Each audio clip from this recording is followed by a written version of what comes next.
Hello everyone, hope you all are doing well. So we are back with a summary of another very famous book, The Post-American World and the Rise of the West. This book is written by Fareed Zakaria. So first of all मैं ये clear कर दूँ कि this book is not about the decline of America. In fact, this book is about the journey and about the information and the rise of everyone else, like every other country. Basically एक great transformation के बारे में है जो कि दुनिया में हो रही है. एक ऐसी transformation जो कि हम बहुत दफ़ा discuss करते हैं लेकिन हम उसको understand नहीं करते. तो फरीद ज़करिया ने उस shift है जो transformation है उसको explain करने की कोशिश की है. As we all know कि जो चेंज है वो इनएविटेबल होता है, चेंज हमेशा. पहले हम इस बुक के ऑथर का इंट्रोडक्शन डिस्कस करते हैं जिनका नाम है फरीद ज़करिया. ये बेसिकली होस्ट हैं CNN के फ्लैगशिप इंटरनेशनल अफेयर्स प्रोग्राम के, और as we all know CNN जो कि अमेरिकन न्यूज़ चैनल है उसके ये होस्ट हैं. और बेसिकली जो इनका मेन जो शो आता है वहाँ पे उसका नाम है Fareed Zakaria's GPS. GPS stands for global public square. उसके अलावा ये एक वाशिंगटन पोस्ट कॉलमनिस्ट हैं, एक कंट्रीब्यूटिंग एडिटर हैं at the Atlantic and a New York Times best selling author भी हैं. 1999 में एस्क्वायर मैगजीन ने इनको the most influential foreign policy adviser of his generation इस टाइटल से नवाजा, और 2010 में फॉरेन पॉलिसी ने इनको नेम्ड किया है as one of the top 100 global thinkers. ये एक इंडियन बॉर्न अमेरिकन जर्नलिस्ट हैं और ऑथर हैं. तो अगर अब हम बुक का इंट्रोडक्शन डिस्कस करें तो basically the post American world and the rise of the rest, ये बुक नंबर 2 रही है on the New York times non fiction hard cover best seller list, और नंबर 47 रही है on the US today top 150 best selling books list. उसके अलावा अगर हम रिव्यूअर्स की बात करें तो उन्होंने जो फरीद ज़करिया का राइटिंग स्टाइल है उसको बहुत ज़्यादा प्रेज़ किया है. उन्होंने कहा कि उनका राइटिंग स्टाइल बहुत शार्प है, स्टिल वो जनरल ऑडियंस को समझ में आता है, और ऐसा ही है, बहुत वेल रिटन बुक है ये. इसी तरह अगर हम इस बुक के थीम की बात करें तो उसको 7 चैप्टर्स में डिवाइड किया गया है. So chapter number 1 is titled as the rise of the rest. Chapter number 2 है The Cup Runneth Over. Chapter number 3 is titled as A Non-Western World. Chapter number 4 is titled as The Challenger. Chapter number 5 is titled as The Ally.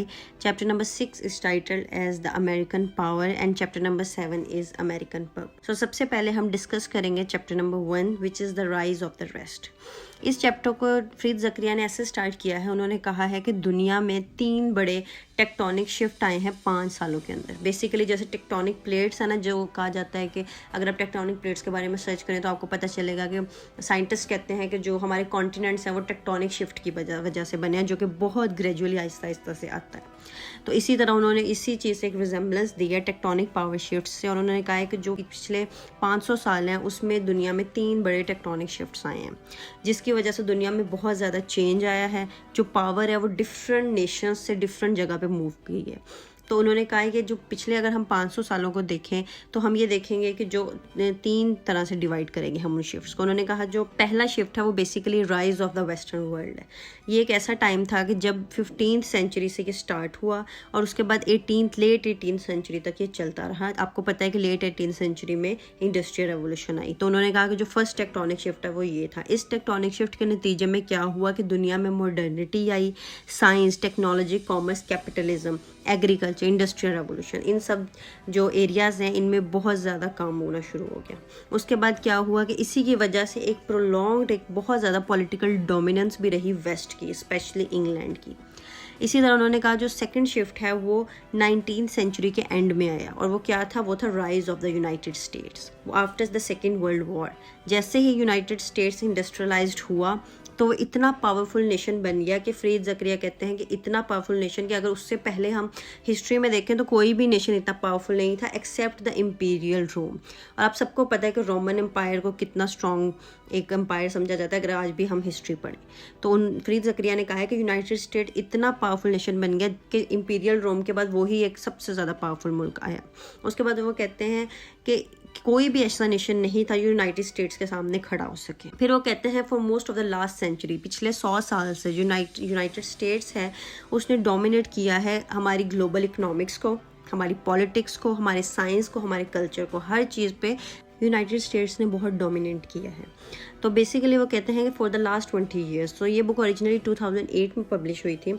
तो उनका कहने का मतलब है कि जो 20th century के लास्ट डेकेड और जो 21st सेंचुरी का जो फर्स्ट डेकेड है, ये जो 20 साल हैं, इनमें जो यूनाइटेड स्टेट्स की जो डोमिनेंस है ना, वो अनराइवल्ड रही है। कोई भी ऐसा मुल्क नहीं था जो उसको चैलेंज कर सके। अब आपको भी पता है कि 1991 में यूएसएसआर टूट गया। उसके बाद हम एक यूनिपोलर वर्ल्ड में एंटर हो गए, जिसमें सिर्फ एक ही सुपर पावर थी, जो कि यूनाइटेड स्टेट्स। तो अब वो फरीद ज़करिया कह रहे हैं कि इस वक्त हम रह रहे हैं एक थर्ड ग्रेट पावर शिफ्ट में, जिसको हम कहते हैं the rise of the rest. इसमें जो बाकी मुल्क है वो भी राइज करेंगे। तो फरीद ज़करिया कहते हैं कि जो पास्ट डेकेड्स गुजरे हैं, उसमें जितनी भी कंट्रीज़ हैं ऑल ओवर द वर्ल्ड, उन्होंने बहुत ज़्यादा इकोनॉमिक ग्रोथ एक्सपीरियंस किया, जितने के लोगों ने सोची नहीं थी कि ऐसा भी हो जाएगा। जो ओवरऑल ट्रेंड है वो बहुत अनएम्बिगुअस सा रहा है। ये जो ग्रोथ है, ये अगर हम इसको ऊपर से देखें तो ये ग्रोथ मोस्टली विजिबल थी इन एशिया में बहुत ज़्यादा ग्रोथ हो रही थी। चाइना, इंडिया इसकी एग्जांपल्स हैं। लेकिन फरीद ज़करिया कहते हैं कि ये जो ग्रोथ है ये एशिया तक कन्फाइंड नहीं है, तो इसलिए हम इसको राइज ऑफ एशिया नहीं कहते। इसी वजह से इस चैप्टर का नाम the rise of the rest है। वो कहते हैं कि 2006 एंड 2007 में 124 कंट्रीज थी जो 4% की ग्रोथ पे ग्रो कर रही थी। अगर हम इसको डीपली एनालाइज करें तो फरीद ज़करिया कहते हैं कि इन 124 कंट्रीज़ में से 30 कंट्रीज़ ऐसी हैं जो कि अफ्रीका में हैं। फिर उन्होंने एंटोनी वैन एटमिल को कोट किया है, जो कि फ़ंड मैनेजर हैं, जिन्होंने क्वाइन किया है द टर्म एमर्जिंग मार्केट्स। वो कहते हैं कि इन्होंने 25 कंपनीज ऐसी आइडेंटिफाई की हैं जो कि दुनिया की ग्रेट मल्टीनेशनल्स बनने की कैपेसिटी रखती हैं। उन कंपनीज में से 4 कंपनीज ब्राज़ील में हैं, 4 मैक्सिको में है, 4 साउथ कोरिया में है और 4 ताइवान में है। 3 कंट्रीज़ इंडिया में है, 2 चाइना में है और 1 अर्जेंटीना, 1 चिली में, 1 मलेशिया में और 1 साउथ अफ्रीका में है। उन्होंने इसके अलावा एनालिसिस दिया है कि जो दुनिया की टॉलेस्ट बिल्डिंग है वो अब थाइपे में है, ठीक है, ताइवान में है, और उसको अब उससे भी बड़ी बिल्डिंग बन रही है दुबई में। फिर उन्होंने कहा कि जो वर्ल्ड रिचेस्ट मैन है वो मैक्सिकन था, ठीक है, उसकी जितनी भी पब्लिकली जो उसकी कॉरपोरेशन थी वो चाइनीज़ थी। इसी तरह वो कहते हैं कि दुनिया का जो बिगेस्ट प्लेन है वो रशिया और यूक्रेन में बनाया है, लेकिन उसकी जो रिफाइनरी है वो इंडिया में है। इसी तरह जो लार्जेस्ट फैक्ट्रीज है सबकी, उसकी सारी वो चाइना में है।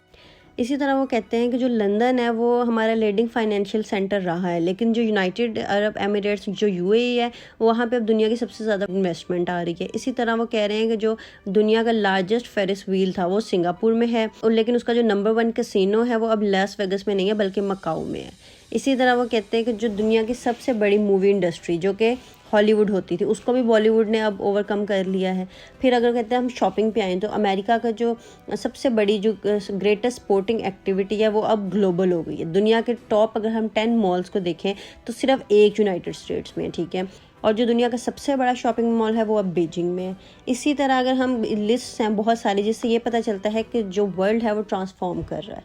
अगर अब इसी तरह फरीद ज़करिया ने कोट किया कि अगर हम प्रॉस्पेरिटी और पॉवर्टी की बात करें तो अभी बताया जाता है कि दुनिया में बहुत ज़्यादा पॉवर्टी है, लेकिन वो कहते हैं कि जो पॉवर्टी हम हमेशा काउंट करते हैं कि जो एक बंदा है वो कितना कमा रहा है दिन का, मतलब पर डॉलर से भी कम है तो हम उनको पॉवर्टी में लेके आते हैं। लेकिन वो कहते हैं कि जो लोग थे जो लेस देन $1 कमा रहे थे वो 40% थे 1981 में, लेकिन 2004 में वो सिर्फ 18% रह गए। अब इसी तरह वो कहते हैं कि एस्टिमेट है कि सिर्फ वो 12% रह जाएंगे बाय 2015। अब उन्होंने बताया कि सिर्फ अकेले चाइना ने ही 400 मिलियन लोगों को पॉवर्टी से निकाला है, एज वी ऑल नो, और इसी वजह से वो कह रहे हैं कि जहाँ पे पॉवर्टी है वो कम हो रही है। 80% ऑफ द जो वर्ल्ड पॉपुलेशन है वो पॉवर्टी से बाहर आ रही है। वो कहते हैं कि दुनिया की सिर्फ जो 50 कंट्रीज़ हैं जहाँ पे बहुत ज़्यादा लोग गरीब हैं और उनको दुनिया की अर्जेंट अटेंशन की ज़रूरत है, लेकिन जो रेस्ट ऑफ द 142 कंट्रीज़ हैं जिसमें China, India, Brazil, Russia, Indonesia, Turkey, Kenya, south Africa, ये सारी जो हैं ये इनके जो गरीब लोग हैं वो आहिस्ता आहिस्ता मेन स्ट्रीम में अब्जॉर्ब हो रहे हैं, पॉवर्टी ख़त्म हो रही है। फिर वो कहते हैं कि दुनिया में पहली दफ़ा ऐसा हुआ है कि हम जेन्युइन ग्लोबल ग्रोथ को ऑब्जर्व कर रहे हैं, और इसी की वजह से वो कह रहे हैं कि इसी सब पॉवर्टी से निकलने की वजह से और इस ट्रांसफॉर्मेशन की वजह से जो दुनिया है उसमें एक ऐसा इंटरनेशनल सिस्टम बन रहा है जिसमें जो सारी कंट्रीज़ हैं उनका एक कोई ना कोई गोल होगा और उनका कोई ना कोई स्टेक होगा, like they can be at a better position to say something in the global order. इसी तरह वो कहते हैं कि अब जो न्यू ये एरा आ रहा है इसमें डिफ्यूजन ऑफ पावर के बहुत ज़्यादा चांसेस हैं। अब इसमें वो कहते हैं कि जो राइज ऑफ द रेस्ट है उसमें सिर्फ कंट्रीज़ नहीं आती, राइज ऑफ द रेस्ट में नॉन स्टेट एक्टर्स भी आते हैं। आपको पता है कि नॉन स्टेट एक्टर्स क्या होते हैं? जो गवर्नमेंट के अलावा लोग होते हैं जिनका एक रोल होता है पावर मेकिंग में, पॉलिसी मेकिंग में, डोमेस्टिक पॉलिटिक्स में, इंटरनेशनल पॉलिटिक्स में, उनको हम नॉन स्टेट एक्टर्स कहते हैं। उसमें टेररिस्ट ऑर्गेनाइजेशंस भी आ सकती हैं, उसमें प्रेशर ग्रुप्स भी आ सकते हैं, उसमें बड़े बड़े रियल एस्टेट एजेंट्स भी आ सकते हैं, रियल एस्टेट के जो मालिक है वो सारे लोग आ सकते हैं, वो सब प्रेशर ग्रुप्स होते हैं। जब भी कोई बंदा, कोई इंडस्ट्री किसी मुल्क की या कोई जो बिलियनियर्स होते हैं वो इस कदर एम्पावर्ड हो जाते हैं कि वो उनका कोई एक रोल होता है, उनका कोई एक से होता है आपकी डोमेस्टिक पॉलिटिक्स में, और जब वो गवर्नमेंट की पॉलिसीज़ को इन्फ्लुएंस कर सकते हैं तो वो नॉन स्टेट एक्टर्स में आ जाते हैं। तो वो कहते हैं कि जो राइज ऑफ रेस्ट है वो सिर्फ कंट्रीज़ का राइज नहीं है बल्कि नॉन स्टेट एक्टर्स का भी राइज है। वो कहते हैं ग्रुप्स और इंडिविजुअल्स जो अब इतने पावरफुल हो गए हैं कि एक सेंट्रलाइज सी एक पॉलिसीज़ बन गई हैं, वो भी अब क्या होता है कि कंट्रोल करते हैं। इन नॉन स्टेट एक्टर्स में उन्होंने इंटरनेशनल बॉडीज़ को भी कंसिडर किया है, जैसे कि world trade organization, European union, IMF। ये सब जो है अब इनका से है आपकी कंट्री की पॉलिटिक्स में, ठीक है। They can say they have a role in your countries politics. इसी तरह उन्होंने कहा कि जो टेररिस्ट ऑर्गेनाइजेशंस हैं, अल कायदा हो गया, ठीक है, ड्रग कार्टल्स हो गया, इंसर्जेंट्स हो गए, मिलिशियाज हो गए, इन सब को अब एक स्पेस मिलती है ऑपरेट करने के लिए, लेकिन इंटरनेशनल सिस्टम के एरा के अंदर। तो अब वो यही कह रहे हैं कि जो पावर है ना, अब वो नेशन स्टेट्स में नहीं रही, अब पावर जो है वो शिफ्ट कर रही है अप डाउन एंड साइडवेज। मतलब कि जो पावर है वो हर तरह से ट्रांसफॉर्म हो रही है, हर तरह से चेंज हो रही है, हायरार्की में भी जा रही है, डाउन भी जा रही है, साइडवेज भी जा रही है। इसी वजह से अब इस एटमॉस्फेयर में जो ट्रेडिशनल एक एप्लीकेशन होती थी नेशनल पावर की, जैसे एम्पायर्स आज तक रहे हैं, जैसे उन्होंने अपनी पावर को मेंटेन किया, जैसे सेंट्रलाइज रहे, अब वो चीज़ें एप्लीकेबल नहीं हैं, ना ही इकोनॉमिकली ना ही मिलिट्री पे। वो सब कुछ अब लेस इफेक्टिव रहा है क्योंकि अब माहौल बहुत ज़्यादा चेंज हो गया दुनिया का। इसीलिए वो कह रहे हैं कि जो इमर्जिंग इंटरनेशनल सिस्टम है वो बहुत डिफरेंट है आज तक जितने भी इंटरनेशनल सिस्टम्स रह चुके हैं। 1000 साल पहले हम एक मल्टीपोलर ऑर्डर में रहते थे, ठीक है, जो यूरोपियन गवर्नमेंट चलाती थी, यूरोपियन ही रूल करते थे दुनिया पे।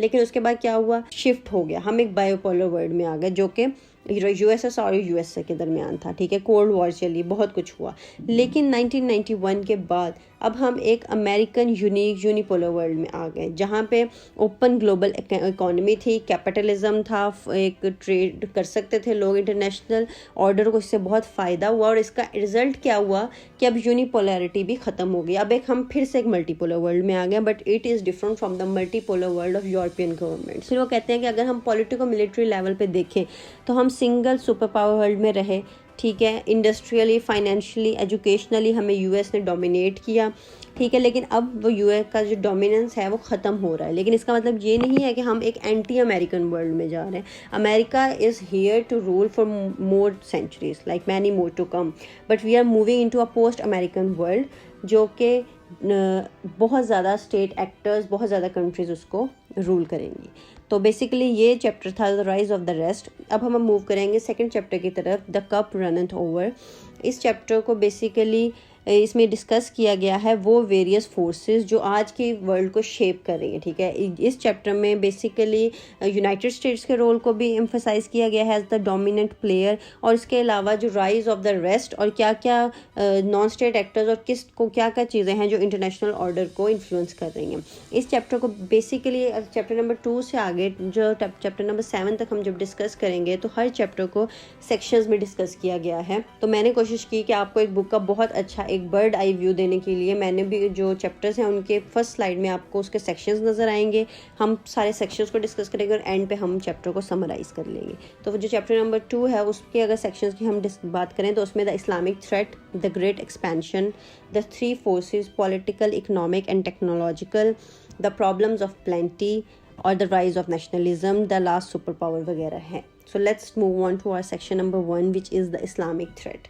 तो फरीद ज़करिया कहते हैं कि जो कि एक क्रिटिकल फोर्स रही है आज के दुनिया में वो एक इस्लामिक थ्रेट भी है। जैसे कि मेजॉरिटी ऑफ मुस्लिम्स जो हैं वो पीसफुल होते हैं, लेकिन आजकल एक एक्सट्रीमिस्ट ग्रुप बहुत ज़्यादा आ गया और वो वायलेंट वेज यूज़ करते हैं अपने गोल्स को अचीव करने के लिए। उन्होंने अलकायदा की एक साल कोट की और उन्होंने सारा बताया कि अलकायदा कैसे बनी, क्या उसके एम्स है, लेकिन उसने एक चीज़ बहुत वाज़िया कर दी है कि जो इस्लामिक थ्रेट है वो एक बिल्कुल ही एक नॉन सीरियस सी बात है। बेसिकली ऐसा कोई इस्लामिक थ्रेट है नहीं, और जो ये लोग ये सिर्फ नॉन स्टेट एक्टर्स हैं और ये इस्लाम को रिप्रेजेंट नहीं करते। और फरीद ज़करिया ने कहा है कि हम इस इस्लामिक थ्रेट से बहुत जल्दी निकल आएंगे। उसके बाद उन्होंने बात की है द ग्रेट एक्सपेंशन की। उन्होंने कहा है कि जो दुनिया है वो एक्सपीरियंस कर रही है ग्रेट एक्सपेंशन पॉपुलेशन और प्रॉस्पेरिटी में। रिसोर्सेज भी चाहिए और उनकी एक इन्फ्लुएंस भी है ग्लोबल स्टेज पे, और ये जो ग्रेट एक्सपेंशन है इसका इंटरनेशनल रिलेशंस पे बहुत असर रहेगा।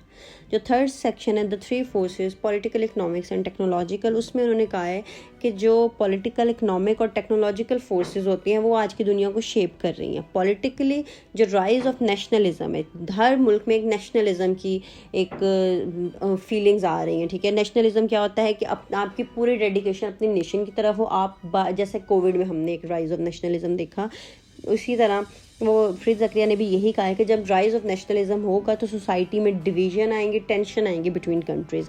इकोनॉमिकली अगर हम बात करें तो उन्होंने कहा है कि जो एमर्जिंग मार्केट्स हैं जैसे चाइना, इंडिया, इनकी जो इकोनॉमिकली इम्प्रूव हो रही है, इसी वजह से जो बैलेंस ऑफ पावर है वो भी वेस्टर्न इकोनॉमी से मूव करके इनकी तरफ जा रहा है। टेक्नोलॉजिकली वो कहते हैं कि जो इंटरनेट और सोशल मीडिया है ये लोगों को कनेक्ट कर रहे हैं, आइडियाज़ को कनेक्ट कर रहे हैं, जो पहले तो आज से 500-1000 साल पहले तो ये सोच भी नहीं सकता था कोई।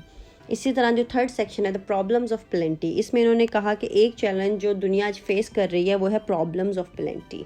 मतलब कि जैसे हम हायर स्टैंडर्ड ऑफ लिविंग को सबको एक अच्छा स्टैंडर्ड ऑफ लिविंग चाहिए, ठीक है, इसीलिए वो लोग क्या हो रहे हैं, मोर डिमांडिंग हो रहे हैं। इससे क्या हो रहा है, आपकी इन्वायरमेंटल और सोशल नीड्स बढ़ रही हैं और इसी वजह से जो ये दोनों चीज़ें कंप्रोमाइज़ भी हो रही हैं और जो दुनिया के रिसोर्सेज हैं उन पर बहुत ज़्यादा प्रेशर पड़ रहा है, ठीक है। That will leads to socio political instability. इसी तरह जो नेक्स्ट सेक्शन है वो है द राइज ऑफ नेशनलिज्म, कि जो नेशनलिज्म जैसे कि हम पहले डिस्कस कर चुके हैं कि वो राइज पे है।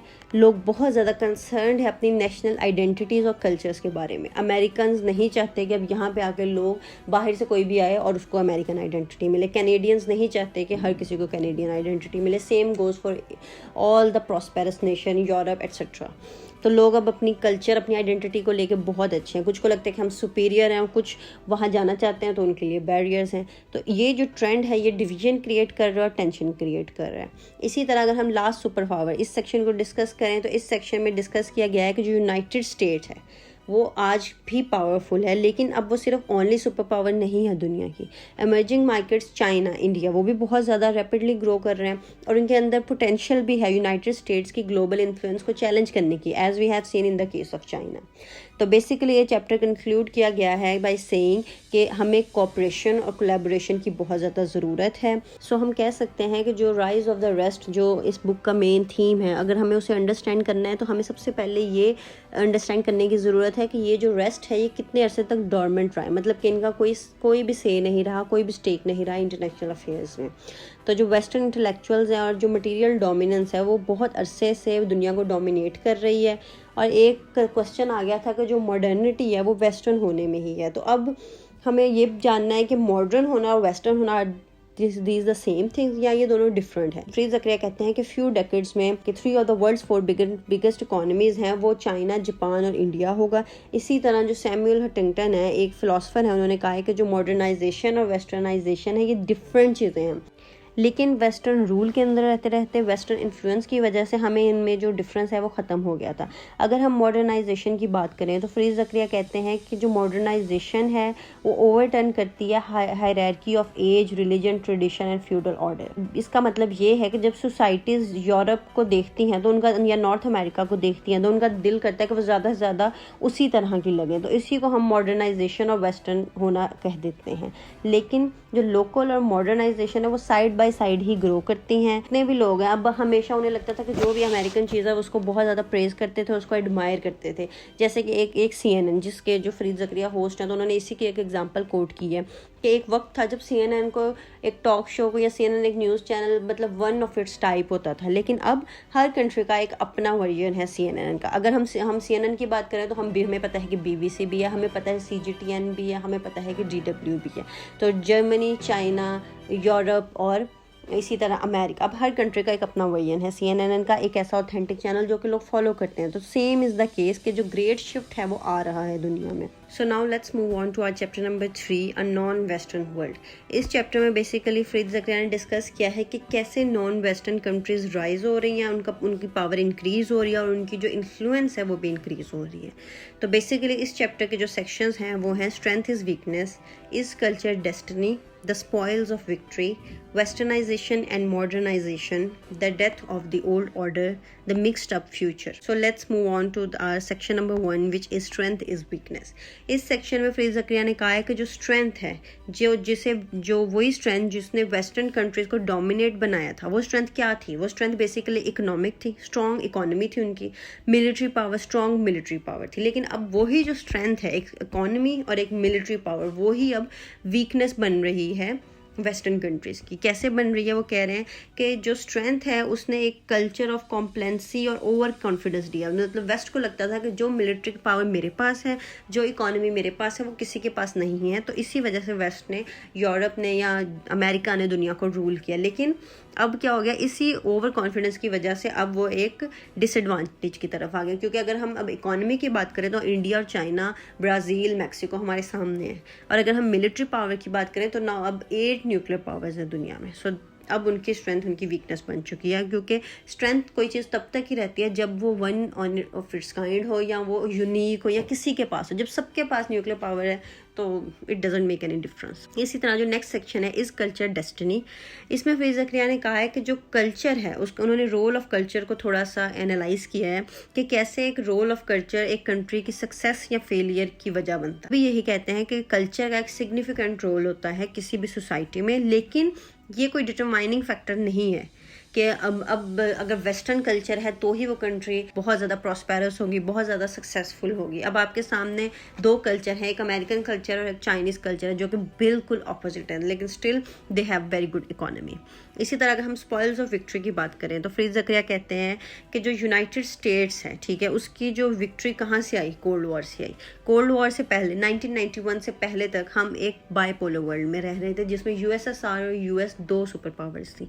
लेकिन जो कोल्ड वॉर का टाइम था, कोल्ड वॉर के टाइम बेसिकली एक डिसाइडिंग फैक्टर था, ठीक है। कोल्ड वॉर के टाइम पे यूएस ने भी प्ले किया, यूएसएसआर ने भी प्ले किया, लेकिन यूएस जीत गया। कैसे जीत गया?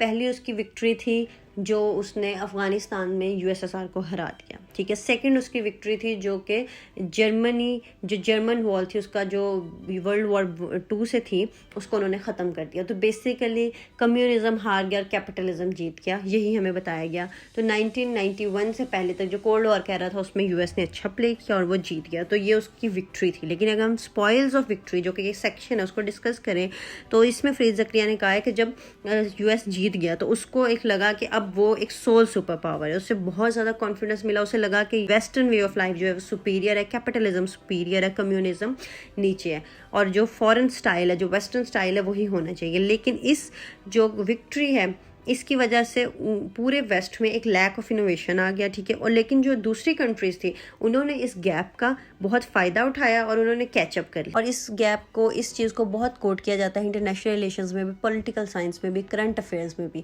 कि बेसिकली ये जो गैप था जो 1991 के बाद आया, जब वेस्ट को, स्पेसिफिकली यूएस को लगा कि वो अब एक सोल सुपर पावर है, जो कि वो थी भी, और यूएसएसआर और चाइना वो बिल्कुल खामोश थे, उनका कोई भी स्टेक नहीं था इंटरनेशनल रिलेशंस में, कोई भी से नहीं था इंटरनेशनल पॉलिटिक्स में, और लेकिन उन्होंने साइलेंटली ग्रो किया। और इसी वजह से 2008 में रशिया पहली दफ़ा बोला जब उसने जॉर्जिया को एनेक्स कर लिया। और इसी तरह चाइना का आपको फिर पता चला कि 2008-9 तक चाइना कितना क्वाइट था, लेकिन फिर उसने अपना फ्लैगशिप प्रोजेक्ट, अपना CPEC, अपना 1 बेल्ट 1 रोड इनिशिएटिव दुनिया को दिया। और उसके बाद आपके सामने सब कुछ कि कैसे जो अमेरिका की एक सोल सुपर पावर की भी एक पोजीशन थी वो कैसे खतरे में आ गई।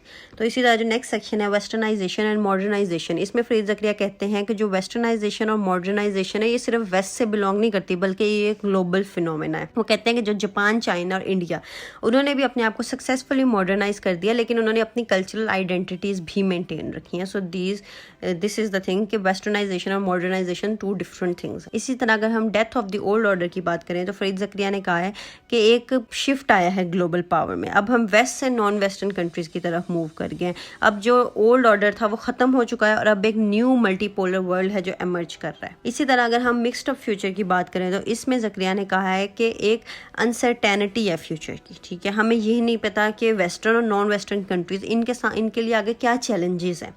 लेकिन उन्होंने कहा कि अगर हमें सक्सेसफुली इससे बाहर निकलना है, इससे नेविगेट करना है, एक न्यू ग्लोबल लैंडस्केप की बहुत ज़्यादा ज़रूरत है जो चेंज को अडेप्ट करे। तो बेसिकली अगर हम इस चैप्टर को डिस्कस करें तो इसमें जो फरीद ज़करिया ने मेन पॉइंट्स बताए वो उन्होंने यही कहा कि नेशनलिज्म बहुत ज़्यादा है, बढ़ चुका है, ठीक है, लेकिन कंट्रीज़ को एक बहुत अपने आप को स्ट्रांगली असर्ट करने के लिए, अपने इंटरेस्ट को प्रोटेक्ट करने के लिए एक दूसरे के साथ कोलैबोरेशन की ज़रूरत है। उन्होंने कहा है कि चाइना, इंडिया, ब्राज़ील और जो अदर इमर्जिंग पावर्स हैं वो एक वेस्टर्न लेड प्रोसेस को अब नहीं फॉलो करेंगी, ठीक है, लेकिन जो कंट्रीज़ हैं लाइक चाइना, इंडिया, उनमें एक सब नेशनलिज्म भी बढ़ रहा है। जो अमेरिका है उन्होंने कहा कि उसको एक इंटेंस इकोनॉमिक कंपटीशन मिलेगा जितना उससे आज से पहले कभी भी नहीं मिला in terms of India and China. Overall अगर हम डिस्कस करें तो इस चैप्टर ने एक एनालिसिस किया है चेंजिंग ग्लोबल लैंडस्केप का। उन्होंने कहा है कि कैसे नॉन वेस्टर्न कंट्रीज़ हैं वो ट्रेडिशनल डोमिनेंस को अब चैलेंज कर रही हैं वेस्ट की, और अब वेस्ट उसी तरह डोमिनेट नहीं करेगा जैसे उसने किया। तो हमारा नेक्स्ट चैप्टर है द चैलेंजर। बेसिकली ये चैप्टर चाइना पे फोकस्ड है। तो इस चैप्टर में फरीद ज़करिया ने डिस्कस किया है कि जो चाइना है वो भी एक ग्लोबल सुपर पावर बन रही है और उसके अंदर पोटेंशियल है कि वो यूनाइटेड स्टेट्स की पोजीशन को चैलेंज कर सके। तो इस चैप्टर को बेसिकली 5 सबसेक्शंस में डिस्कस किया गया है। पहला है central planning that works, second one is hiding its light, the third subsection is God and foreign policy, the fourth subsection is too big to hide, and the fifth section is the dragon and the eagle. So let's move on to our section 1 which is central planning that works. इस chapter में basically Fareed Zakaria ने discuss किए हैं की factors जिनकी वजह से China ने एक रैपिड इकोनॉमिक ग्रोथ अचीव की है। फरीद ज़करिया कहते हैं कि जो चाइना की सक्सेस है वो बेसिकली इसके एक unique model of state capitalism की वजह से है। वो कहते हैं कि जो गवर्नमेंट है वो डोमिनेंट रोल प्ले करती है इकोनॉमिक डेवलपमेंट में, ठीक है, कैपिटलिज्म उतनी फ्री इकोनॉमी नहीं है जितनी कि यूएस की है, लेकिन स्टिल इस जो मॉडल है इसने चाइना को बहुत फ़ायदा पहुंचाया। उन्होंने कहा कि इसी अप्रोच की वजह से चाइना ने बहुत क्विकली और एफिशिएंटली अपने रिसोर्सेज को मोबिलाइज किया और अपने इकोनॉमिक गोल्स भी अचीव। अगर हम सेकंड सब सेक्शन की बात करें हाइडिंग इट्स लाइट, तो इस सेक्शन में फरीद ज़करिया ने डिस्कस किया है कि चाइना ने बहुत ज़्यादा कोशिश की कि वो डाउन प्ले करे। उसकी जो ग्रोइंग पावर है ना उसने उसको दुनिया में शो नहीं किया बहुत जल्दी, मतलब अपनी लाइट को उसने बहुत हाइड करके रखा, एक साइलेंट प्लेयर की तरह उसने राइज किया। हालांकि जो चाइना का राइज था वो बहुत रैपिड था, लेकिन चाइना बहुत कॉशियस रहा, बहुत केयरफुल रहा। इंटरनेशनल रिलेशंस में आके फ़ौरन से उसने टांग नहीं अड़ा दी। उसने हर तरह की direct confrontation with the United states उसको हमेशा अवॉइड किया अभी का टाइम निकाल के, ठीक है। इसीलिए जब अब आके चाइना ने एक से दिया, एक अपनी बात कहनी शुरू की है, तो लोगों के लिए एक बहुत बड़ी बात है और यूनाइटेड स्टेट्स के लिए भी एक बहुत बड़ी बात है। लेकिन फरीद ज़करिया कहते हैं कि यही वो स्ट्रेटजी है जिसकी वजह से चाइना ने अपनी स्ट्रेंथ को बिल्डअप किया, ठीक है, और क्वाइटली और स्टडीली उसने ग्रो किया और किसी की भी उसने अटेंशन अपनी तरफ नहीं आने दी। So basically China is very sharp in this thing. तो जो थर्ड सब सेक्शन है गॉड एंड फॉरेन पॉलिसी, इस सेक्शन में बेसिकली फरीद ज़करिया ने कहा है कि जो रोल ऑफ आइडियोलॉजी है in the Chinese foreign policy, वो कहते हैं कि यूनाइटेड स्टेट्स में एक बेसिकली एक चीज़ रही है कि वो अपनी डेमोक्रेटिक वैल्यूज़ को बहुत ज़्यादा एम्फसाइज करते हैं, लेकिन वो कहते हैं कि जो चाइना है उसने अपना जो फोकस है वो अपने इकोनॉमिक और स्ट्रेटेजिक इंटरेस्ट पे रखा है। उन्होंने पॉलिटिक्स, डेमोक्रेसी, कैपिटलिज्म, कम्युनिज्म इन चीज़ों पे आकर कभी बात ही नहीं की, कभी बहस ही नहीं की। हमेशा यूएस उसको काउंटर करने के लिए कहता है कि हम फ्री कंट्री हैं, लेकिन चाइना ने इसको कभी भी ना तो इसका आंसर दिया एक्सेप्ट दिस 3 to 4 ईयर्स से पहले तक, ना ही कभी इसका आंसर दिया और ना ही कभी उन्होंने इस चीज़ को फोकस करने की कोशिश की। तो फरीद ज़करिया कहते हैं कि जो चाइना की कल्चरल हिस्टोरिकल लेगेसी है उसने उसकी अप्रोच जो है इंटरनेशनल रिलेशंस को उसको शेप तो करना शुरू कर दिया है, लेकिन स्टिल अभी भी जो चाइना का एम्फेसिस है ना वो non interference in the domestic affairs of other country. China किसी भी अदर कंट्री के डोमेस्टिक अफेयर्स में नहीं करता था इंटरफेयर, एक्सेप्ट कि अब चाइना क्योंकि उसने कुछ अचीव कर लिया है, एक उसकी थोड़ी सी पॉलिसी चेंज हो रही है, अब उसका एक से उन्होंने कुछ कहा अफगानिस्तान के टाइम पे एक ग्रेट ट्रॉयका बना, बट इससे पहले चाइना जो था वो एब्सेंट रहा ग्लोबल पॉलिटिक्स से। जो फोर्थ सेक्शन है टू बिग टू हाइड, इस सेक्शन में फरीद ज़करिया डिस्कस करते हैं चाइना को जो जो चैलेंजेस आए अपनी पावर को ग्रो करने के लिए। वो कहते हैं कि जैसे जैसे चाइना इंक्रीजिंगली डोमिनेंट हो रहा है इन सब एरियाज़ में, तो जो चैलेंजेस उसको पहले आए थे अब उसको उससे ज़्यादा चैलेंजेस का सामना है, ठीक है, ट्रेड में भी और टेक्नोलॉजी में भी, क्योंकि जाहिर सी बात है अमेरिका को अब उसे स्टॉप करना है। तो इसी वजह से चाइना की ग्रोथ है वो अमेरिका के लिए एक बिग चैलेंज है। तो अमेरिका भी कुछ काउंटर करने के लिए करेगा, लेकिन फरीद ज़करिया सजेस्ट करते हैं कि यूनाइटेड स्टेट्स को इसको चैलेंज नहीं करना चाहिए बल्कि कोऑपरेशन करनी चाहिए चाइना के साथ, और दोनों को म्यूचुअल इंटरेस्ट के लिए काम करना चाहिए। अगर ऐसा करें तो इनकी जो स्ट्रेटेजिक प्रायोरिटीज़ हैं वो मज़ीद बेहतर हो सकती हैं। इसी तरह जो 5th सबसेक्शन है the dragon and the eagle, इस सेक्शन में फरीद ज़करिया ने एक्सप्लोर किया है जो इवॉल्विंग रिलेशनशिप है between China and the United states. Farid Zakaria कहते हैं कि ये जो रिलेशनशिप है ये बेसिकली एक डिफाइनिंग जियोपॉलिटिकल इशू रहेगा 21st सेंचुरी का, क्योंकि 2 कंट्रीज़ हैं जो कि अब सुपर पावर बनने के लिए फ़ाइट करेंगी। उन्होंने सजेस्ट किया है चाइना के साथ यूनाइटेड स्टेट्स को एक कंस्ट्रक्टिव मैनर में इंगेज करने की ज़रूरत है। अगर वो डिफेंसिव प्ले करेगा तो वो दोनों के लिए नुकसानदेह होगा। इसी तरह अगर हम इस चैप्टर को समराइज करें तो हम ये कह सकते हैं कि 1979 के बाद से जो चाइना की अवेकनिंग हुई, इससे पहले चाइना बहुत खामोश था। उसने अपनी इकोनॉमिक और पॉलिटिकल लैंडस्केप को रीशेप किया। बीजिंग अब एक जगह पे है जहाँ पे वो वर्ल्ड पॉलिटिक्स में कुछ ना कुछ कहता है। फरीद ज़करिया कहते हैं कि जो चाइना है अब असर्टिव बन रहा है, अब उसका दुनिया पे एक शेडो है। पोस्ट अमेरिकन वर्ल्ड की स्टेबिलिटी और पीस है वो इस चीज़ पे डिपेंड करती है कि चाइना और अमेरिका के रिलेशंस कैसे हैं। तो फरीद ज़करिया ये भी कहते हैं कि जो चाइना है वो रिप्लेस नहीं कर सकेगा यूनाइटेड स्टेट्स को as the world super power, like it is unlikely to surpass, क्योंकि जो American military, American politics, American economics है वो अभी डेकेड्स आने वाले हैं, उनके लिए उसके अंदर बहुत पोटेंशियल है डोमिनेट करने की, लेकिन वो सोल सुपर पावर की तरह डोमिनेट नहीं करेगा। चाइना जो है वो भी दुनिया की 2nd मोस्ट इंपॉर्टेंट कंट्री बन सकता है, लेकिन अमेरिका को रिप्लेस नहीं कर सकते। इसी तरह अगर हम इकोनॉमिक ग्रोथ की बात करें तो फरीद ज़करिया ने वही कहा है कि बहुत ज़्यादा इकोनॉमिक ग्रोथ आ रही है जो वहाँ पे सोशल चेंज भी लेके आएगी। अब उनके पास कुछ प्रॉब्लम्स भी आ रही हैं, जैसे कि अब बीजिंग में बहुत ज़्यादा एयर पोल्यूशन है, और इसके अलावा जो ग्रेटेस्ट प्रॉब्लम चाइना फेस कर रहा है उसमें वो रिस्क है कि कैसे वो अपने लोगों को बाइंड करके रखेंगे, क्योंकि वहाँ पे गवर्नमेंट ने बहुत टाइट कंट्रोल रखा है एंटरप्रेन्योर्स पे भी, बिजनेसमैन पे भी, आम बंदे पे भी, सोशल मीडिया पे भी। लेकिन कितनी देर तक ये जो कम्युनिस्ट पार्टी है ये सब कुछ कर सकेगी? ये फरीद ज़करिया ने कुछ ओपन एंडेड क्वेश्चंस छोड़े हैं। उसके अलावा वो कहते हैं कि चाइना अपने आप को एक ऐसा नेशन कहता है कि पीसफुली ग्रो करने पे बिलीव करता हूँ, लेकिन फरीद ज़करिया ने कहा है कि विद पावर लाइक आप के अंदर कुछ ऐसी चेंजेस आ जाती हैं कि जब आपके पास पावर आती है तो आपको पता ही नहीं चलता कि कब आप इंटरफेरेंस में भी आ जाते हैं। और जैसे जैसे एक नेशन की पावर इंक्रीज़ होती है उसका दिल करता है कि वो अपना जो कंट्रोल है अपनी इन्वायरमेंट पे वो भी इंक्रीज़ करे। सो वी नेवर नो कि कब चाइना अपनी ये जो पीसफुल पॉलिसी है इससे ग्लोबल पॉलिटिक्स में जंप करता है और हर वो काम करना शुरू कर देता है जो कि यूएस करता रहा है। अगर हम चैप्टर 5 को डिस्कस करें द अलाई, ये बेसिकली इंडिया पे फोकस है। 5th चैप्टर है इस बुक का। इस चैप्टर में फरीद ज़करिया ने बेसिकली ये डिस्कस किया है कि एक अलाई की कितनी इंपॉर्टेंट होती है एक कंट्री की सक्सेस के लिए, एक इंटरनेशनल ऑर्डर में उसकी मज़ीद इंपॉर्टेंस के लिए। First is the bottoms up, the second one is the necessity for government, the third section is blind and Toothless, the fourth section is the eagle and the cow, and the fifth section is nuclear power and a geographic expression. So let's move on to our section number 1 which is bottoms up. इस section में फरीद ज़करिया ने कहा है कि जो rise है non western countries का वो बेसिकली किस तरह हुआ। उन्होंने अपने मिडिल क्लास जो सेक्टर था, एक जो मिडिल क्लास तबका था उसको बेसिकली पॉवर्टी से निकाला, उनको इम्प्रूव किया। तो उन्होंने कहा कि उन्होंने मिडिल क्लास के लिए न्यू मार्केट्स बनाई, ठीक है।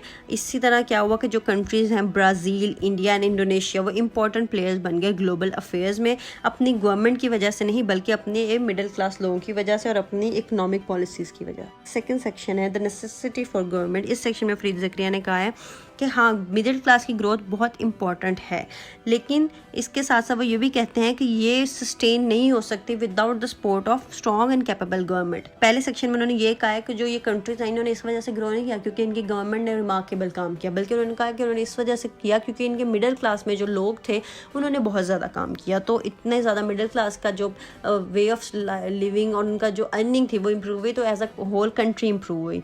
लेकिन सेकंड सेक्शन में उन्होंने कहा है ऊपर करप्ट लोग बैठे हैं तो मिडिल क्लास कुछ भी कर ले, वो कुछ भी नहीं कर सकती कंट्री के लिए। उन्होंने कहा कि जो कंट्री की ग्रोथ है वो without the capable government impossible है। तो उन्होंने कहा कि जो रोल ऑफ गवर्नमेंट है वो भी बहुत इंपॉर्टेंट है। अगर अच्छी गवर्नमेंट होगी तो राइट कंडीशंस मिलेंगी इकोनॉमिक ग्रोथ के लिए, और इसी तरह बेसिक सर्विसेज लाइक एजुकेशन और हेल्थ के जो कि हर कंट्री के लिए बहुत इंपॉर्टेंट है। इसी तरह अगर ब्लाइंड एंड टूथलेस वाले सेक्शन की बात करें तो इस सेक्शन में फरीद ज़करिया ने कहा है, मतलब वो थोड़ा क्रिटिकल रहे हैं कि जो वेस्टर्न अप्रोच है फॉरेन पॉलिसी की तरफ वो हमेशा से बहुत एक अजीब सी रही है। मतलब कि जो वेस्टर्न अप्रोच है फॉरेन पॉलिसी की वो हमेशा मिलिट्री पावर पर फोकस रही है rather than diplomacy and economic engagement. उन्होंने कहा है कि ये जो अप्रोच है, इसी अप्रोच ने जो वेस्ट है उसको ब्लाइंड और टूथलेस बना दिया है in dealing with the rising power like China and Russia. और इससे क्या होता है कि एज अ होल दुनिया को नुकसान पहुंचता है। अगर आप यूक्रेन वाला मसला देख लें या और भी कोई मसला देख लें जिसमें चाइना और रशिया ने कन्फ्रंट किया है वेस्टर्न कंट्रीज़ को। जो फोर्थ सेक्शन है द ईगल एंड द काऊ, इस सेक्शन में बेसिकली फरीद ज़करिया ने ईगल और काऊ को एज अ मेटाफोर यूज़ किया है। जो ईगल है और काऊ है उसमें बेसिकली अमेरिकन और इंडियन वर्ल्ड व्यूज़ को कंट्रास्ट किया गया। Eagle is the American world view and cow is for the Indian world view.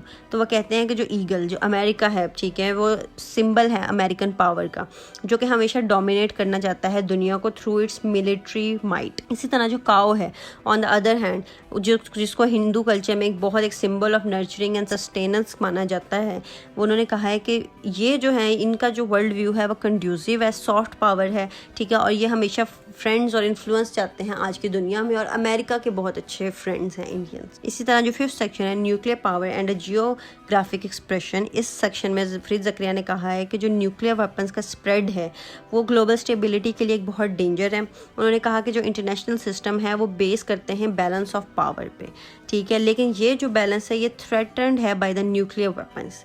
उन्होंने कहा कि जो कंसेप्ट है नेशन स्टेट्स का वो अब लेस रेलिवेंट होता जा रहा है ग्लोबलाइज्ड वर्ल्ड में। तो अब ये भी हो सकता है कि कोई मुल्क किसी अपनी सिर्फ किसी के साथ अलायंस की वजह से न्यूक्लियर पावर का यूज़ कर ले, जो कि बहुत एक डेंजरस बात है।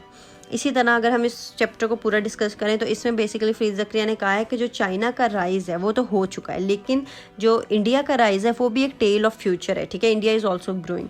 उन्होंने कहा कि अगर हम इंडस्ट्रियल वर्ल्ड की बात करें तो इंडिया जो है उसमें बहुत ज़्यादा यंग लोग पीपल हैं, बहुत ज़्यादा यंग पॉपुलेशन है, वर्कर्स हैं, लेकिन चाइना के पास एक यूथ गैप आ रहा है क्योंकि उनकी वन चाइल्ड पॉलिसी रही है, तो अब उनकी यूथ कम होती जा रही है। तो इसी तरह वो कहते हैं कि जो 300 मिलियन लोग हैं वो लेस देन $1 पर डे पे रह रहे हैं इंडिया में, और इंडिया जो है वो 40% ऑफ वर्ल्ड्स पुअर जो लोग हैं वो इंडिया में रहते हैं, और इंडिया सेकंड लार्जेस्ट हब है for the HIV positive population, जो कि बहुत ही ज़्यादा ख़तरनाक बात है। इसी तरह वो कहते हैं कि जो इंडिया की ग्रोथ है वो इस वजह से नहीं हो रही कि उनकी गवर्नमेंट अच्छी है, लेकिन स्टिल इंडिया इज़ ग्रोइंग। तो बेसिकली वो कहते हैं कि जो इंडिया की ग्रोथ है वो टॉप डाउन नहीं है बल्कि bottom up, messy, chaotic and largely unplanned है, लेकिन still India is growing, maybe because India is destined to grow. फिर वो कहते हैं कि इंडिया जो है वो उसमें सबसे ज़्यादा प्रो अमेरिकन कंट्री है दुनिया। सो वो कहते हैं कि अगर कभी भी रेस होगी बिटवीन इंडिया एंड चाइना तो ऐसा नहीं हो सकता, क्योंकि जो चाइना की इकॉनमी है वो 3 times है the size of India and still growing at a very faster rate. So India can't overcome China, but India is also very important country in the global political order. फिर वो basically इस chapter को अगर हम sum up करें तो हम ये कह सकते हैं कि इस चैप्टर में एम्फसाइज किया गया है building strong relationship with other countries in order to achieve success in the modern world. और फरीद ज़करिया ने कहा है कि जो नॉन वेस्टर्न पावर्स हैं उनके पास एक अपॉर्चुनिटी है कि वो अपनी फॉरेन पॉलिसी को रीथिंक करें और वो ब्लाइंड और टूथलेस वाली फॉरेन पॉलिसी ना रखें। So now let's move on to chapter number 6 which is titled as the American power. इस चैप्टर में बेसिकली फरीद ज़करिया ने evolution of American power discuss की है और वेस्टर्न वर्ल्ड को डिस्कस किया है। तो उसका फर्स्ट सेक्शन है Britain's reach, second section is Britain's descent, the third section is the strange rise of British power, the fourth subsection is good politics and bad economics, the fifth section is America's long run, the sixth section is the future is here, and the seventh section is America's best industry, learning to think, the eighth subsection is America's secret weapon, and in the 9th subsection the macro picture, 10th subsection is everyone is playing the game, and the 11th subsection is a do nothing politics। अगर हम section number 1 पे बात करें Britain's reach, तो इसमें सिर्फ उन्होंने ये डिस्कस किया है कि कैसे ब्रिटेन जो है वो डोमिनेंट पावर बन गया दुनिया में 19th सेंचुरी में, और कैसे इसने अपनी इन्फ्लुएंस एक्सर्ट की ग्लोबली, जैसे अफ्रीका में, एशिया में, मिडल ईस्ट में, सब कॉन्टिनेंट में।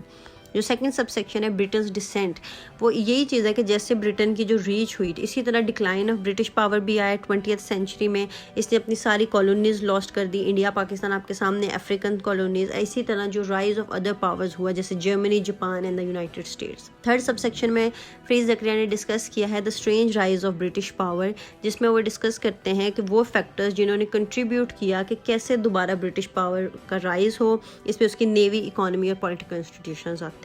फोर्थ सबसेक्शन में उन्होंने डिस्कस किया है good politics and bad economics. इसमें भी उन्होंने यही डिस्कस किया है कि जो ब्रिटेन की पॉलिटिकल स्टेबिलिटी और स्ट्रॉन्ग इंस्टीट्यूशंस थे उसने उसको हेल्प किया टू नेविगेट इट्स डिक्लाइन, वरना ब्रिटेन बहुत बुरी तरह डिक्लाइन की तरफ था, लेकिन स्टिल इट मैनेज्ड। तो उन्होंने कहा कि जो इसकी इकोनॉमी थी उसने बहुत ज़्यादा स्ट्रगल किया to keep up with the changing times. The fifth subsection is America's long run. इसमें ये डिस्कस किया गया है कि जो यूनाइटेड स्टेट्स है वो डोमिनेंट पावर बन गया आफ्टर वर्ल्ड वॉर टू, और कैसे इसकी इन्फ्लुएंस ग्रो हुई through the cold war and the post cold war era. जो सिक्स सबसेक्शन है द फ्यूचर इज़ हियर, इस सेक्शन में डिस्कस किया गया है कि यूनाइटेड स्टेट्स अभी भी एक सिग्निफिकेंट पावर है दुनिया की, लेकिन अब उसकी जो डोमिनेंस है वो चैलेंज हो रही है by the rise of power such as China, India and Brazil. इसी तरह जो सेवन्थ सबसेक्शन है America's best industry learning to think, इसमें उन्होंने डिस्कस किया है कि अमेरिका के पास एक बहुत ही स्ट्रॉन्ग मेन होल्ड है, वो है एजुकेशन। ठीक है, अमेरिका की जो एजुकेशन है वो इसका एक कम्पिटिटिव एज है दुनिया में। एट्थ सबसेक्शन है अमेरिका सीक्रेट वेपन, इसमें बेसिकली एक्सप्लोर किया गया है role of technology in shaping the American power.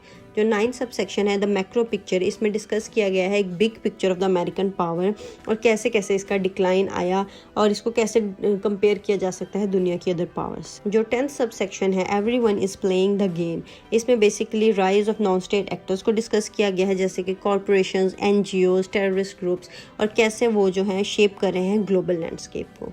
जो लास्ट सेक्शन है आ डू नथिंग पॉलिटिक्स, इसमें डिस्कस किया गया है कि जो अमेरिकन पॉलिटिशियंस हैं उनको चैलेंजेस हैं जो नेशंस अमेरिकन नेशन फेस कर रहा है उसको एड्रेस करने की ज़रूरत है, जैसे कि एक इनकम इनइक्वालिटी, पॉलिटिकल पोलराइजेशन और डिक्लाइन ऑफ अमेरिका पावर है। ये सब कुछ वो कर सकते हैं अगर आप डू नथिंग पॉलिटिक्स की अप्रोच ले आए, अगर दूसरी कंट्रीज़ के डोमेस्टिक अफेयर्स में इंटरफेयर करना बंद करते हैं। जो अमेरिका का रोल है वो मतलब उसको चाहिए कि वो ग्रेट ब्रिटेन से लेसन्स ले, जैसे कि ब्रिटेन एक अनडन थी as a great global power, लेकिन अपनी बैड पॉलिटिक्स की वजह से, अपनी बैड इकोनॉमिक्स की वजह से उसको एंड एक बहुत इनएविटेबल लॉस का सामना करना पड़ा। तो इसी तरह फ्रीद ज़करिया कहते हैं कि जो अमेरिका की मिलिट्री पावर है वो भी एक उसकी कॉज ऑफ स्ट्रेंथ नहीं है बल्कि कॉज ऑफ कॉन्सिक्वेंसेज है। अकॉर्डिंग टू फ्रीद ज़करिया जो अमेरिकन पॉलिटिकल सिस्टम है उसमें की अब वो एबिलिटी नहीं है ब्रॉड कोलिशंस के लिए जो कि पहले होती थी, और जो इकोनॉमिक डिसफंक्शन है वो भी इस वजह से हैं कि जो स्पेसिफिक गवर्नमेंट की पॉलिसीज़ रही हैं उसकी वजह से जो आम अमेरिकन सिटीजन हैं उनको प्रॉब्लम्स फेस करनी पड़ी हैं। तो ओवरऑल जो 6th चैप्टर है इस बुक का वो एक डिटेल एनालिसिस देता है of the history of the American power and the British power और इसका decline in the face of new global challenges. Basically ये हाईलाइट करता है एक नीड को कि अमेरिका को अडेप्ट करने की ज़रूरत है चेंजिंग वर्ल्ड के साथ, और फिर ही वो अपना एक जो कम्पिटिटिव एज है उसको मेंटेन कर सकेगा, और उसको फोकस करने की ज़रूरत है अपनी एजुकेशन, टेक्नोलॉजी और पॉलिटिकल रिफॉर्म्स पे। Chapter 7 is the American purpose. इस चैप्टर में फ्रीद ज़करिया ने डिस्कस किया है कि जो कोर वैल्यूज़ और प्रिंसिपल्स हैं वो बेसिकली फाउंडेशन रही हैं अमेरिकन सोसाइटीज़ की और उसके एक्सेप्शनलिज्म की। उन्होंने कहा कि जो दुनिया का व्यू है अमेरिकन सोसाइटी का अब उसके अंदर बहुत सिग्निफिकेंट चेंजेस आ गई क्योंकि अब ग्लोबल कंपटीशन है, अब न्यू प्लेयर्स आ रहे हैं इंटरनेशनल अरेना में। अब लोग अमेरिकन सोसाइटी को वैसे प्रेज नहीं करते, वैसे एडमायर नहीं करते। इसका जो फर्स्ट सब सेक्शन है वो है the virtues of competition. Second section is this time it is different. The third section is the new rules for the new age, and the fourth section is fears and loathing. So basically this is the final subsection of this chapter. So let's move on to the first section which is the virtues of competition. इस section में basically author ने discuss किया है कि जो importance है American society की उसके वर्च्यूज़ की क्या इंपॉर्टेंस है। उन्होंने कहा कि जो कंपटीशन है वो डीपली इनग्रेन्ड है अमेरिकन कल्चर में। ठीक है, उनकी बेसिकली सक्सेस की वजह ही कंपटीशन है। उन्होंने कहा कि जो कंपटीशन है उसकी वजह से इनोवेशन हुई, प्रोडक्टिविटी बढ़ी और जो quality of goods and services है वो इम्प्रूव हुई क्योंकि हर कोई एक दूसरे से अच्छा काम करना चाहता है। इसी तरह जो सेकेंड सेक्शन है this time it is different, इसमें बेसिकली डिस्कस किया गया है कि जो करंट फेज ऑफ कंपटीशन है वो डिफरेंट है from what the world has previously experience. उन्होंने कहा कि जो न्यू प्लेयर्स हैं चाइना, इंडिया, ब्राज़ील और जो अदर इकोनॉमीज़ हैं जो कि चैलेंज कर रही हैं अमेरिकन डोमिनेंस को और ग्लोबल पावर बैलेंस को। उन्होंने कहा कि ये जो कंपटीशन है ये बेसिकली न्यू टेक्नोलॉजीज़ की वजह से है, चेंजिंग डेमोग्राफिक्स और शिफ्टिंग जियोपॉलिटिकल रियलिटीज़ की वजह से, और अब और कंट्रीज़ भी हैं जिनकी जो टेक्नोलॉजिकल बेस है वो अमेरिका से भी ज़्यादा अच्छी है। सेक्शन 3 में जो new rules for the new age, इसमें बेसिकली ऑथर ने डिस्कस किया है कि एक न्यू रूल्स और फ्रेमवर्क की ज़रूरत है ग्लोबल कंपटीशन में से विन करने के लिए। उन्होंने कहा कि जो करंट सिस्टम है वो आउटडेटेड है और जो हमारे चैलेंजेस हैं उनको एड्रेस नहीं कर रहा। तो फ्रीद ज़करिया कहते हैं कि हमें कॉपरेशन की ज़रूरत है बिटवीन नेशंस और एक ग्लोबल गवर्नेंस के लिए एक न्यू स्ट्रक्चर की ज़रूरत है। तो जो new rules for the new age है इन्होंने इसमें बेसिकली 6 सिंपल गाइडलाइंस दी हैं यूएस को। फॉलोइंग आर द 6 गाइडलाइंस जिसमें choose, build broad rules not narrow interests, be Bismarck not Britain, and order a la carte, and think asymmetrically and legitimacy is power. तो basically जो first section है choose, उसमें इन्होंने ये suggest किया है फरीद ज़करिया ने कि अब हमें यूएस को चाहिए कि वो लास्ट स्ट्रेटेजिक चॉइसेस पे फोकस करे, ठीक है, अपनी एनर्जीज और अटेंशन अपने बड़े गोल्स पे रखे, इंपीरियल ट्रैप में ना दोबारा से आए, ठीक है, दुनिया में हर कंट्री में उसका रोल होना चाहिए, इस चीज़ पे फोकस ना रहे, ठीक है। सबसे पहले यूएस को चूज़ करना चाहिए केयरफुली, स्ट्रेटेजिकली उसके लिए क्या चीज़ इंपॉर्टेंट है। इसी तरह जो सेकंड सेक्शन है build broad rules not the narrow interest, इसमें वो कहते हैं कि यूएस को ब्रॉड रूल्स बनाने की ज़रूरत है, जैसे कि जो इंटरनेशनल इंस्टीट्यूशंस हैं वो ऐसे इंस्टीट्यूशंस बनाए जो कॉमन गुड को सर्व करें, ना कि सिर्फ यूएस के इंटरेस्ट को सर्व करें। फरीद ज़करिया सजेस्ट करते हैं कि बी बिस्मार्क नॉट ब्रिटेन। वो कहते हैं कि जो यूएस है उसको चाहिए कि वो बिस्मार्क की तरह काम करे, ब्रिटेन की तरह नहीं। तो बिस्मार्क कौन है? जिसने जर्मन यूनिफिकेशन की। तो वो कहते हैं कि यूएस को चाहिए कि वो क्लोज रिलेशनशिप बनाए with all the great powers, ठीक है, और जो वर्ल्ड है वो कैंप्स में डिवाइड नहीं है बल्कि कनेक्टेड है। तो इसी बैलेंस के साथ यूएस को चलना पड़ेगा। अगर वो ब्रिटेन की तरह करेगा तो वो उसका भी वही हाल होगा जो ब्रिटेन का हो। इसी तरह जो थर्ड सेक्शन है ऑर्डर आ ला कार्टे, तो बेसिकली फरीद ज़करिया यहाँ पे ये कहते हैं कि जो सुपर पावर है वो is not the solution of every problem. तो यूएस को चाहिए कि वो अकोमोडेटिंग हो जाए, फ्लेक्सिबल हो जाए और अडेप्टेबल हो जाए। अगर वो एक सिंगल अप्रोच हर प्रॉब्लम के लिए देगा तो ये उसके लिए नुकसानदेह होगी। इसी तरह फोर्थ पॉइंट पे जो वो कहते हैं कि जो यूएस है उसको अपनी फॉरेन पॉलिसी में आला काटे की ज़रूरत है, rather than trying to force all nations to adopt a single approach. इसी तरह जो फिफ्थ सेक्शन है थिंक असिमेट्रिकली, इसमें फरीद ज़करिया कहते हैं कि एक असिमेट्रिकल रिस्पॉन्सेज की ज़रूरत है। जैसे कि अगर एक असिमेट्रिकल रिस्पॉन्सेज हैं वो आजकल ईजियर टू एग्जीक्यूट हैं एंड डिफ़िकल्ट टू डिफीट हैं। तो वो कहते हैं कि यूएस को ये नहीं चाहिए कि वो ट्रैप्स में फंसे, जैसे कि वियतनाम, इराक या अफ़गानिस्तान, इन ट्रैप्स में यूएस को फंसने की ज़रूरत नहीं है और ओवर रिएक्ट करने की भी ज़रूरत नहीं है, क्योंकि इम्पीरियलिज़म आज के दौर में सिर्फ नुकसान पहुँचाएगा।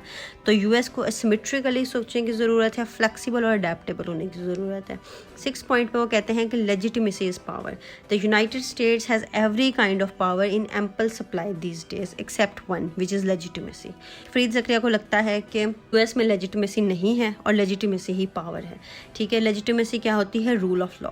तो वो कहते हैं कि जो वाशिंगटन है उसको चाहिए कि वो अंडरस्टैंड करे कि जनरेटिंग इंटरनेशनल पब्लिक सपोर्ट वो बहुत इंपॉर्टेंट है वर्ल्ड, उसके अपने वर्ल्ड व्यू के लिए। अगर वो लेजिटिमेट काम करेगा तो दुनिया उसको सपोर्ट करेगी, डोमेस्टिकली भी उसको सपोर्ट मिलेगी।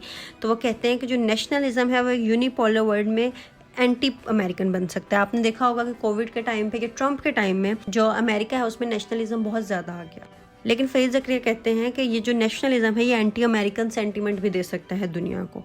और फाइनली फरीद ज़करिया ने सजेस्ट किया है कि जो यूएस है उसको दोबारा काम करने की ज़रूरत है to gain the respect and trust of other nations in order to yield influence in the world. So जो लास्ट सेक्शन है इस चैप्टर का फेयर्स एंड लोथिंग, उस पर आते हैं। उस सेक्शन में फरीद ज़करिया ने डिस्कस किया है कि जो करंट स्टेट है ग्लोबल कंपटीशन की, उसने एक फेयर सा क्रिएट कर दिया है अमेरिकन सोसाइटी में। तो फरीद ज़करिया कहते हैं कि जो अमेरिकन हैं अब वो एंशियस हैं about their countries future and believe करते हैं इस बात पे कि जो राइज ऑफ न्यू प्लेयर्स हैं वो एक सिग्निफिकेंट थ्रेट है अमेरिकन डोमिनेंस के लिए। उन्होंने कहा कि ये जो फियर्स हैं ये अनफाउंडेड हैं और यूनाइटेड स्टेट्स में अभी भी पोजेस करता है वो स्ट्रेंथ और वो एडवांटेज कि वो एज अ ग्लोबल लीडर काम कर सके। इस चैप्टर में फरीद ज़करिया ने एक इन डेप्थ एनालिसिस किया है अमेरिकन करंट स्टेट का और उन्होंने बहुत ज़्यादा सजेशंस दिए हैं, 6 गाइडलाइंस दी हैं जो कि अमेरिका को फॉलो करने की ज़रूरत है। बीइंग एन अमेरिकन वो भी थोड़े से परेशान है अमेरिका के फ्यूचर के बारे में और उन्होंने इसमें बहुत ज़्यादा चीज़ें डिस्कस की हैं, बहुत ज़्यादा नेशंस को डिस्कस किया है। बहुत ही अच्छी बुक है, आपको ये ज़रूर पढ़नी चाहिए। अगर आपको इस बुक में से कोई क्वेश्चंस हैं तो आप कमेंट सेक्शन में पूछ सकते हैं। इसके अलावा आपको कोई भी हेल्प चाहिए किसी भी बुक की, आप समरी चाहते हैं तो आप उसको भी मेंशन कर दें कमेंट सेक्शन में। On your screen you can see all the summaries that have already been uploaded on our channel's playlist. इसमें हमने बुक्स कवर किए हैं, उसमें द अनार्की है, A Thousand Splendid Suns हैं, Why Nations Fail, 40 Rules of Love, Alchemist और इस तरह की बुक्स हैं। आप इनको ज़रूर सर्च करें और इनको सुने। अगर आपको अच्छी लगे तो हमें ज़रूर बताएं। So at this note we'll end our video. See you soon. Allah Hafiz.